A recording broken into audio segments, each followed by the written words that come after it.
My aunt has a husband. His name is Jim.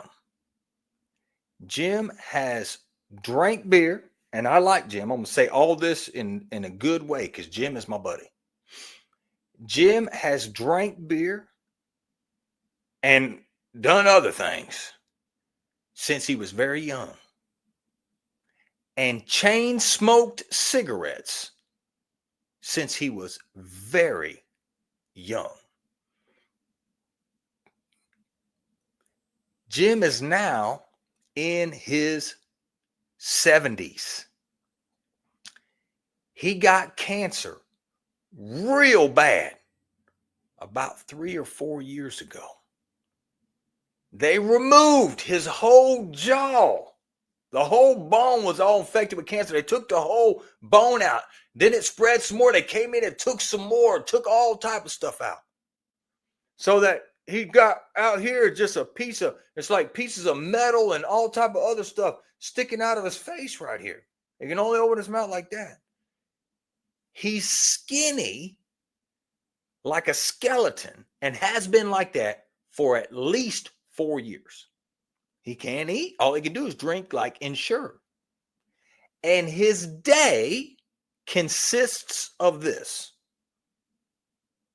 He lays on the couch all day, been doing this for about 4 years, and smokes hand-rolled cigarettes all day long, one after the other. Not once in a while, all day long. Lights one off of the other all day. And been doing it for years. He has been on death's doorstep for years. He's still alive. If you would have asked him 10 years ago, he would have told you, because see, I know Jim. I used to drink with Jim.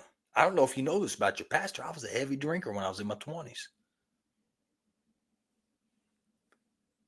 And I would go over there and drink with Jim. He was the only man that I knew of that I could show up at his house at 6 a.m.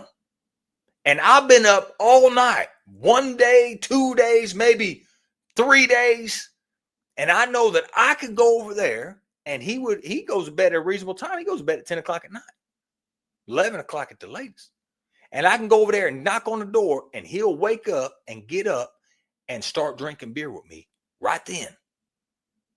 No questions asked, because he was going to do it anyway whenever he woke up. I just happened to get him up a little bit early. If you would have asked him 20 years ago, he would have told you, I don't have much life left. One day I'll be gone. If you would have asked him that 5 years later, he'd have said, one day I'll be gone. I don't have much left. If you'd asked him that 5 years later, he'd have said, one day I'll be gone. It ain't got much left in me now.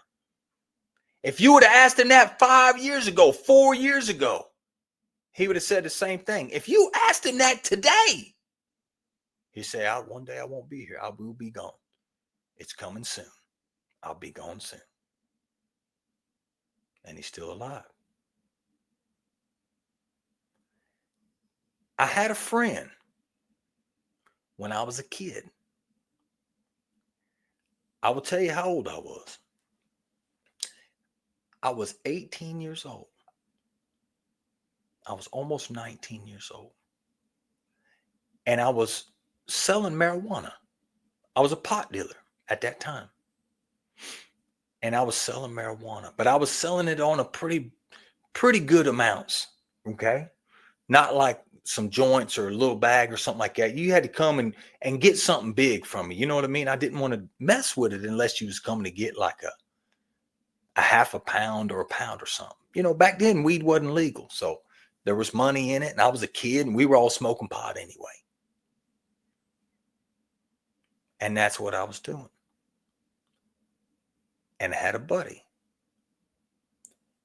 He wasn't my best buddy, but he was a guy I knew. We had smoked weed on more than one occasion together, for sure. All of us did. His name was Grant. And he called me a kind of out of the blue. I hadn't heard from him, probably in a week or so.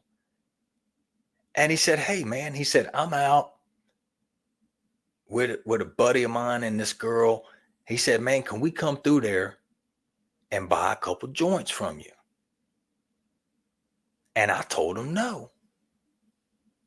Number one, when you're selling drugs like that, you don't want traffic. You don't want to have people coming in and out of your house for little bits of drugs or to look like McDonald's. And I did that too when I was real young, like 15. I stayed somewhere. It looked like McDonald's within 2 days. It'd just be a constant drive-through because it was little amounts, a couple little joints here and there. Stick with me because this is a biblical teaching right now. I told him, no, don't come over here, bro, to just come over here to buy a couple joints, man. Please don't do that. And he said, all right, man. He said, and he was kind about it. I didn't think you'd want me to come by there, but I had to check, man, because I know I can come over there and get some. If he wanted a couple joints, I wouldn't have sold it to him anyway. I just gave him some, but I didn't want any traffic. They went to go find some weed, and they all got killed in a car wreck. Every one of them was between the ages of 16 and 18. They should have come over to my house, but I told them no. So they went to go somewhere else. They got in a wreck and got killed, all of them. And if you would have asked Grant or anybody in that car, how much longer do you think that you have to live on this earth? They would have told you no less than a half a century. At the bottom, they would have told you no less than 50 years left in my life. They would have told you no less than half a century if you would have asked them that right after that phone call we had. And they all had less than a half hour to live.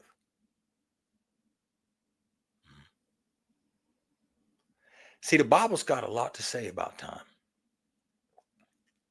A whole lot. And we're going to dig into that right now. And it's not sad. It's not. But it is serious. And it can change the way that you live your life right now on a day-to-day basis. So I want you to remember this little graph we got right here. It's your future, and this is your past. What you can control right now and where all your energy needs to be focused is right here. Because that's where you are. You're right here. You're right here. Anybody that thinks that they can control all this because they're a Christian, they are not reading the Bible correctly. A lot of folks don't even think about all this up here, and they stay living back here. But you can't do that. You can't do that. Paul says you got to forget about all that. You got to forget about all that and focus every day right here